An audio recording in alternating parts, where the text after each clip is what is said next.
안녕하세요. 김호준입니다. 내부자들이라는 영화가 있죠. 이 영화에 정치적 의도로 여론을 호도하는 언론 권력의 상징으로 이강희라는 가상인물이 등장합니다. 검찰 조사를 받은 한 피의자가 자신들에게 위협이 되자 그를 협박해 자살하게 만든 뒤 그 죄를 검찰에 뒤집어 씌우는 사설을 씁니다. 검찰의 과잉조사가 초래한 자살, 영화 속 사설 제목입니다. 이번 주 조선동아중앙의 사설 제목은 다음과 같습니다. 정치보복 수사의 비극, 자살불은 과도한 수사, 너무 거친 검찰 수사. 영화 속 사설과 완전 판박입니다. 국정원 공작에 초래한 한 검사의 죽음을 검찰 내부의 문제로 몰아가는 것. 적폐 수사를 방해하려는 여론 호도의 전형적인 수작입니다. 내부자들은 픽션이 아니라 다큐였다. 김호준 생각했습니다.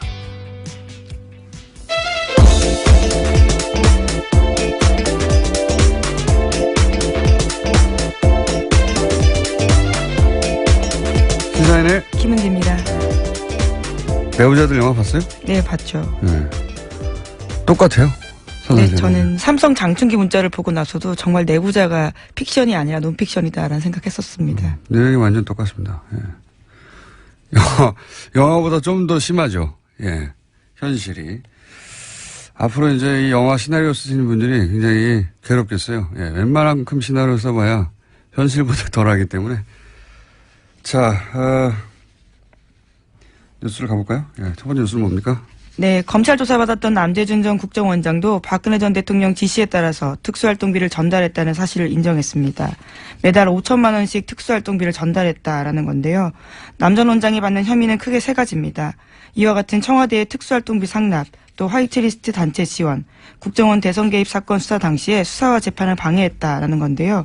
우선은 상납 부분은 본인이 스스로 인정을 한 겁니다. 제가 어제 그랬지 않습니까? 예. 거물인 줄 아는 사람들은 자기가 거물로 취급되지 않는 상황에 가면 다 얘기한다고. 예. 자, 그런 말도 했죠. 대통령이 돈을 요구해서 치사하다고 생각했다고. 네, 굉장히 디테일한 이야기까지 했는데요. 박근혜 전 대통령이 먼저 국정원 특수활동비 떼어달라고 요구했다고 합니다. 뭐 자기 돈입니까? 따지고 보면 자기 돈도 아니에요. 뭐 자기의 몫으로 나온 활동비라고 생각했다라는 건데요. 이거 어차피 공작비였기 때문에 국정원장 특수활동비를 달라는 게 아니잖아요. 자기 돈도 아닌데 이 말도 이 발상도 웃기고요. 치사하다고 생각했다고 하는 거죠. 그렇게 생각했다 한들 그걸 또 가서 말하는 것도 웃기고요. 자, 육군 참모총장도 하셨죠. 예, 국정원장도. 출신입니다. 예, 국정원장도 하시고 대선 후보도 누가 추대한 게 아니라 자기가 스스로 나가시고. 예. 그래서 본인이 거물이라고 이렇게 생각하신 거예요. 대선 후보 아무나 나오는 게 아니거든요. 예. 근데 이제 본인을 그렇게 거물로 대우하지 않는 상황에 처하게 되면 이것저것 막 말하게 돼 있습니다. 굉장히 돈을 달라고 했던 상황에 대해서 자세하게 이야기했는데 이재만 전 청무비서관이 직접 전화해서 돈을 달라 했다라는 이야기도 했습니다. 이분이 이제 출두할 때 포토라인에서 거창한 말씀하셨잖아요. 민주주의 수호하고 거창한 말을 했으면 이런 질문하면은 이렇게 답하면 안 되거든요. 치사하다 막 돈 달라고 그랬다 말이야. 본인이 생각할 만큼 건물이 아니게 취급받으면 받을수록 더 많은 얘기를 하실 것이다. 다음 뉴스는요? 네, 또 이명박 전 대통령이 자신을 향하는 검찰 수사에 대해서 나라가 과거에 발목이 잡히고 있다라는 이야기를 했다라고 채널A가 보도했습니다. 이명박 전 대통령은 지난 월요일 자신의 사무실에서 핵심 측근들과 회의를 가졌는데요. 이 자리에서 검찰이 너무 많이 앞서간다라면서 걱정했다라고 회의에 참석했던 측근 인사가 전했습니다. 이명박 전 대통령이 나라가 과거의 발목이 잡히고 있다. 예. MB가 다스의 발목을 잡히고 있죠. 예. 흥미로운 반응입니다. 생각보다 굉장히 일찍 저는 왜냐하면 내년쯤에나 반응하지 않을까 합니다. 일찍 반응도 했고 많이 긴장하고 있다는 얘기겠죠. 예. 이 프레임을 밀고 있잖아요. 이제 과거에 매달리고 있다. 보수 정당에서도 계속 밀고 있죠. 예. 예. 안 통할 거라고 보고요. 실제 안 통하고 있고 여기 엉뚱하게 안철수 대표가 이 프레임에 합승하면 안 되죠. 여기 갑자기 튀어나와서 전전 이렇게 하면서 합승했는데 누가 조언하는지 모르겠지만 본인에게 도움이 안 될 거라고 봅니다. 자, 어쨌든 이명박 전 대통령이 직접 반응하였다. 네, 또 이번 주 일요일에 중동으로 강연을 위해서 출국을 하는데요. 이때도 아마 기자들이 많이 찾아갈 것 같은데 어떻게 입장을 낼지가 주목됩니다. 제가 예언하죠. 안 냅니다. 자, 다음 뉴스는요. 네, 김재철 전 MBC 사장의 구속영장이 기각됐습니다. 서울중앙지법 강부영 영장전담 판사가 기각 사유를 다음과 같이 밝혔는데요. 사실관계에 대한 증거가 대부분 수집됐고 피의자의 직업, 주거 등에 대한 도망의 염려가 크지 않다라는 사실 등을 비춰보면요. 피의자를 구속할 이유와 필요성, 상당성을 인정하기 어렵다라고 밝혔습니다. 또 우리가 이정열 부장판사님을 연결할 또 사안이 나왔네요. 앞으로 안 나올 줄 알았더니 이건 자, 전문가 얘기를 들어봐야 되겠지만 일반인으로서 준법조인에 가까운 일반인으로서 보기에 제가 이해 안 가는 대목은 특히 이겁니다. 도주의 우려가 크지 않다는 것도 잘 이해 안 가지만 이게 이제 국정원법 위반인데 이게 국정원 직원을 처벌하기 위한 사건이다. 이런 거잖아요. 그게 이제 구속할 필요가 없다는 논리인데 이게 이해가 안 가요. 국정원 직원이 혼자 할 수 없는 혐의를 다투는 거 아닙니까 이게. 네, 실제로 다 공모했다고 적시되어 있습니다. 국정원 직원이 혼자서 MBC 가가지고 MBC 사장의 역할을 할 수 있습니까? 없잖아요. 이거는 반드시 MBC 내부자와 공모해야 되는 범죄인데 이런 논리로 기각하는 게 말이 되나? 이해가 안 되는데. 이정열 부산 판사님 짚어주시겠죠. 예, 이건 네. 잠시 후에 민의로 다루기로 하고 여하간 그래서 기각이 또 됐습니다. 네. 도주의 우려가 없다. 증거가 대부분 수집됐다. 증거가 대부분 수집된다는 걸 어떻게 알죠? 판사가? 수사를 안 하는 사람인데. 네, 또 현재 상황에서는 김재철 전 사장 같은 경우에는 국정원 정보관과는 접촉한 사실 없다. 그리고 관련 내용 문건 본 적도 없고 들은 적도 없다라고 부인하고 있는데요. 정면 부인도 이게 사실은 구속의 사유 중에 들어갈 것 같은데 여하간 이건 저희 전담 해설 판사 있지 않습니까? 네. 그분 요새 할 일이 별로 없다고 하니까 다시 잠시 후에 연결하기로 하고요. 민의로. 자, 다음 뉴스는요.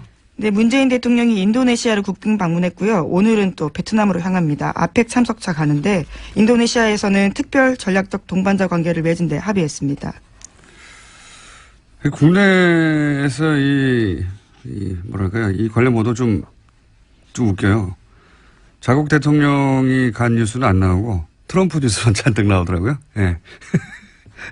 미국, 중국 중요하긴 한데 자국 대통령이 국빈 방문한 것도 뉴스 아닙니까? 예. 한참 뒤에 나오던데.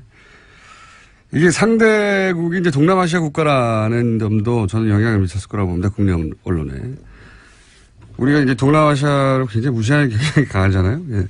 근데 인도네시아는 인구가 2억이 넘어요. 예. 세계에서 네 번째가 그렇습니다. 아주 GDP 규모도 우리하고 비슷하고 바로 아래 정도. 아시아에 굉장히 큰 나라인데 우리 머릿속에 없죠. 우리 머리 지도에선. 예. 하도 서구 중심으로만 세계를 보는 데 익숙하다 보니까 이렇게 큰 나라에 가는데 우리 머리 지도에 없어요. 예. 근데 제가 이 인도네시아 관심 있는 대목은 뭐냐면 그 얘기 하려고 시작했는데 2014년에 조코 위도돈가 하는 대통령이 조코위로 불릴 거야 아마요. 네, 현재도 대통령입니다. 예, 애칭이 조코위예요. 인도네시아에서 최초의 평화적 정권 교체로 탄생한 대통령인데 인기가 굉장히 높습니다. 그 나라에서. 원래 이제 식민지 겪고 여기도 식민지 겪었죠. 일본을 우리하고 비슷한 부분이 있어요. 군부 독재도 오래 겪었고 우리하고 비슷하죠. 예. 그런 나라가 항상 그렇잖아요. 군부 출신들이 계속 해먹고 부패도 심하고 이렇게 말하면 우리하고 상관없는 것 같은데 우리도 박정희, 전두환, 노태우 군부 출신들이 오랫동안 해먹었어요. 잘 생각해보시면 30년 이상 해먹었습니다. 군부 출신들이. 그래서 이렇게 동남아 얘기하면서 군부 출신이 오랫동안 권력을 장악했다 그러면 그 나라 그렇지 이렇게 생각하는데 우리도 그랬어요. 잘 생각해보세요. 대통령을 바로 직전에 군인하던 사람들이 3번이나 연속으로 했습니다. 합치면 30년 정도 됩니다. 그리고 이제 그런 나라에서 소위 이제 있는 집 아들 여기도 마찬가지입니다. 친일파였던 사람들이 계속 해먹고 예. 군부가 해먹고 거의 똑같죠? 그런데 최초로 목수의 아들이 당선이 된 거예요. 20, 30대가 나서가지고 엄청나게 지지해서. 그래서 현재 인도네시아 오바마라고 불립니다. 이 사람이. 인기가 높고 서민 대통령, 뭐 사람 중심, 키워드가 비슷합니다. 역사도 비슷하고. 여하간 이제 우리 언론도 좀 이 머릿속에 세계 지도 있는 그대로 좀 바꿔야 되겠어요. 세계에서 지도상으로는 굉장히 큰 나라고 인구도 2억 몇천만 명 됩니다. 세계 4위인가 그렇고 경제 규모도 굉장히 커요. 예. 트럼프 한번 보지 말고 아시아 연대도 중요하거든요. 예. 인식의 지평을 좀 넓히자. 호감도도 높아요. 그 나라에서 우리나라에 대한 실제 외환위기 때 일본 기업들은 다 빠져나갔는데 우리나라 기업 안 빠져나갔다고. 또 한류와 관련되어 있는 관심도 꽤 크다고 들었습니다. 한류는 그냥 저기 연예 정보지에서 다루면 되는데 정보 뉴스에서 이 나라 자체가 우리가 관심을 가지고 거꾸로 인도네시아도 우리한테 관심을 가질 만한 상호 유사한 역사도 가졌고 예. 인식도 나쁘지 않고 인도네시아 언론을 보니까 아주 크게 다뤘던데 우리는 관심이 없어요. 예. 자 다음 순요. 네, 변창훈 검사 사망으로 국정원 댓글 수사 방해 사건을 두고 불거진 소위 보복 수사 논란에 대해서 검찰 내에서 반박 의견이 나왔습니다. 오늘 아침 한국일보가 전한 소식인데요. 댓글 사건의 피해자는 윤석열 개인이 아니라 국민과 국가다라는 겁니다.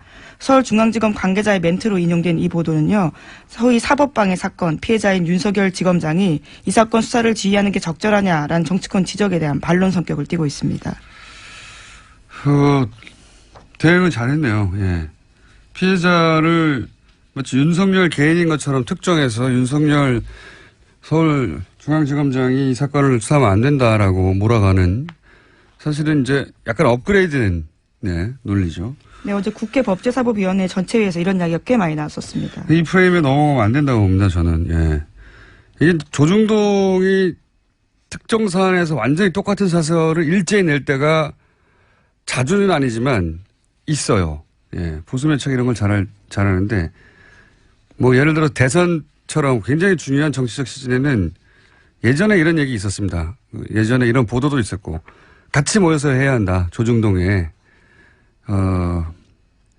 편집 라인이 같이 모여서 회의해야 한다. 왜냐하면 특정 시점에 특정 논조를 일제히 쏟아내야지 힘을 모아서 자신들이 원하는 방향으로 여론을 끌고 갈 수 있지 않습니까? 그런 때하고 비슷한 시점이에요, 지금. 보면 똑같은 사안을, 동시에 똑같은 논조로 때려대고, 그리고 그거를 또 보수 매체가 그렇게 나가고, 보수 정당에서 받아주고, 보수 정당에서도 자유한국당 윤석열 지검장 이름을 특정해가지고 깡패라고 어젠가요? 예. 어딘 했거든요. 윤석열 지검장이 깡패라고 했어요. 깡패라고도 하고, 그리고 이제 종편에서도 계속 윤석열 지검장을 타겟팅해서 때리고, 패턴이 굉장히 전형적인데, CBS 권영철 선임 기자에 따르면은 변창훈 검사의 검사에서 한 지청장이, 문무일 총장한테 너희들이 죽였다 외쳤다. 이 보도 자체가 사실이 아니라고 어제. 네, 뭐 그런 식의 이야기가 나왔었습니다. 보도 자체가 사실이 아니다. 예. 보수 매체에서 그런 거 보도하고 있는데 뻥이다 그거. 라고 하는 CBS의 보도가 나왔죠. 예. 뭐 문무일 총장은 현재 그런 이야기 들은 적이 없다 이렇게 부인하고 있긴 한데요. 아니요. 그걸 외쳤다고 특정한 지청장도 있었어요. 그 지청장도 그런 말을 한 적이 없다라고 CBS 권영철 선임이자 CBS만 유일하게 그 보도를 했고 나머지 매체들은 그게 기정사실화돼서 지청장 누구라고 해서 계속 나갔거든요. 뻥이랍니다. 예. 여하간 타겟팅을 윤석열 지검장한테 의도적으로 하고 있다고 봅니다. 저는. 예. 이게 근데 제가 보기엔 거꾸로 검찰에서 윤석열 지검장을 보호해야 된다고 생각하는 게 사실상 일반 시민의 지지를 받은 최초의 검사예요. 검사가 언제 일반 시민들한테 박수 받은 적 있습니까? 사랑받고? 검찰 스스로 제가 보기에는 방어해야 될 사안이라고 봅니다. 예. 자, 하여튼 뻥이랍니다. 박수 쳤다는 거는. 제가 어제 나온 보도에 따르면 한 곳을 때리고 있다. 윤 지검장을 무너뜨리면 기본적으로 이 적폐수사 관련해서 드라이브를 멈출 수 있다고 생각하는 것 같아요. 현재. 예, 상징적인 인물이니까. 다음 순요. 네, 박근혜 전 대통령이 인권 침해를 당하고 있다라고 주장했던 MH그룹 기억하실 텐데요. 이들이 스위스 유엔 사무국에서 박근혜 전 대통령의 인권 침해를 비판하는 토론회를 열었습니다. 하지만 토론회장은 텅텅 비어 있었고요. 사람들이 거의 없었다라고 합니다. 그랬겠죠. 예. 사실이 아니기도 하거니와, 예. 아마 자신들이 발제했겠죠. 그 회사에서. 그러니까 그 사업회사에서 발제하는 토론회에 누가 갑니까? 이런 사안에. 자, 텅텅 비었다고 합니다. 자, 다음 뉴스 하나 정도 더 하고 바로 이정일 판사님 연결해야 되겠습니다. 네, 한성숙 네이버 대표가 어제 직접 나서서 구글을 향해서 공개적으로 의혹을 제기했습니다. 지난달 31일에 국정감사에서 이해진 네이버 창업자가 세금도 안 내고 고용도 없다라면서 구글 비판한 적이 있는데요. 그러자 바로 구글이 반박했습니다. 그리고 일주일이 지났는데 다시 네이버가 공세에 나선 겁니다. 프라임 전환의 기술인데 이런 게, 예. 네이버에 대한 공세가 있을 때, 네이버도 고민이 많았겠죠. 어떻게 프레임을 전환할지. 지금 외국 기업 대 한국 기업, 뭐 이런 프레임으로 만들어서 짠 하고 뜬금없이 구글을 공격하는 것으로, 예. 국면을 전환할 프레임을 짰네요. 이거 누가 짠 건지 모르겠지만 잘못 짰다고 봅니다, 저는. 구글에 문제가 있다면 그건 그것대로 따지고 구글의 문제가 서로 있다 손 치더라도 네이버 문제가 사라지는 건 아니거든요. 그리고 이렇게 스스로 이 대결 국면에 들어가서 뉴스를 제공할 필요가 없어요. 네이버 입장에서는 그냥 이 이슈가 등장하지 않는 게 좋은데, 예. 스스로 이슈를 만들어 주고 있으니까, 자, 이 싸움 가운데 네이버의 모순점도 또다시 뉴스거리가 되거든요. 예, 어제 7가지 문제나 제기했었는데요. 뭐 트래픽 비용, 검색 조작, 검색 알고리즘 이런 것들에 대해서 문제 제기했습니다. 돈 받고 키워드 올려주는 영업 같은 거, 예. 등등. 이 자신있게 이제 전선을 친 것 같은데, 제가 보기엔 누구 머리에서 나온 건지 모르겠지만 잘못 짰다, 이 프레임은. 감사하게 받고, 자, 구글도 저희가 연결해보고. 이슈를 주셔서 감사하고.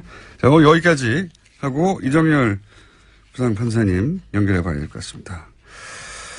판사님? 네, 안녕하세요. 네. 제가, 소개해드릴게요. 법무법인 동안에 사무장으로 계신 이정열 전 부장 판사님이시자 영장 판사를 직접 지내셨고, 예. 지금은 변호사가 못 되고 계신 분입니다.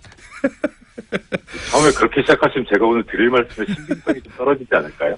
아니죠. 영장 실제 심사를 해본 사람이 대한민국에 몇 명이나 있다고요. 아, 네. 예. 예. 네. 자, 추명호 전 국정원 국익정보국장이 구속됐을 때, 이제 이정열 부장판사님은 연결할 일이 별로 없을 것 같다고 했는데. 저도 그럴 줄 알았습니다. 예. 네. 바로 나오네요. 자, 김재철 전 MBC 사장, 증거가 대부분 수집됐다. 그리고 이게 이제 도주류가 크지 않다. 또 하나는 이게 국정원법 위반이어서 국정원 직원을 처벌하려고 하는 거기 때문에 등등등 기억한다. 이거 어떻게 보십니까? 일단 지금 말씀 주신 것도 세 가지가 다 문제인데 네. 처음부터 말씀드리자면은 우리 청취자분들께서도 잘 아시겠습니다만 이 구속영장 발부가 되려면 범죄 혐의가 소명이 돼야 되고 예. 그다음에 도주의 우려가 있거나 증거인멸의 우려가 있거나 네. 뭐 이런 요건이 이제 필요한데 거의 다 외웠어요. 저희 청취자들이 이제. 예. 이 범죄 혐의 소명 부분 보면 이제 네. 영장 청구 기각 사유에 이렇게 나오더라고요. 저기 사실관계에 대한 증거가 대부분 수집되었다 이런 표현이 나와요. 저도 그게 이해가 안 갑니다. 근데 이거는 일단 범죄 혐의 소명 부분을 보면 예. 그러면 증거가 대부분 수집됐으니까 범죄 혐의는 인정된다는 소리잖아요. 그렇죠. 예, 그러니까 그 부분은 큰 문제가 안 되는 것 같아요. 근데 제 말은 다 수집됐다는 건 어떻게 알죠? 저는 그게 이상해요. 그러니까요.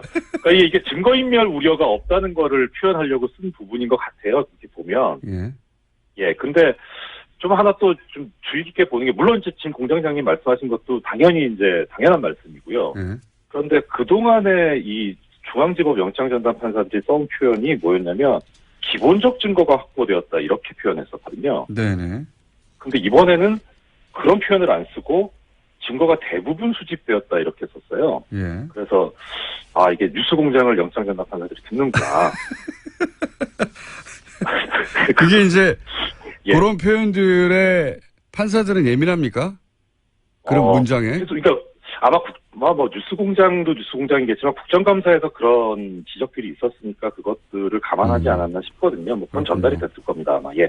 아무튼 그런데 예. 지금 말씀하신 대로 대부분 수집됐다는 건 다 수집됐다는 것도 아니고 예. 그다음에 대부분 수집됐는데 그러면은 앞으로 그러면 이게 어떻게 되는 것이냐에 관해서 결국 중요한 거는 증거인멸의 우려가 있냐 없냐는 그야말로 정말 이 사람이 증거를 인멸할 것 같냐 아니냐 이걸 따져야 되지 예.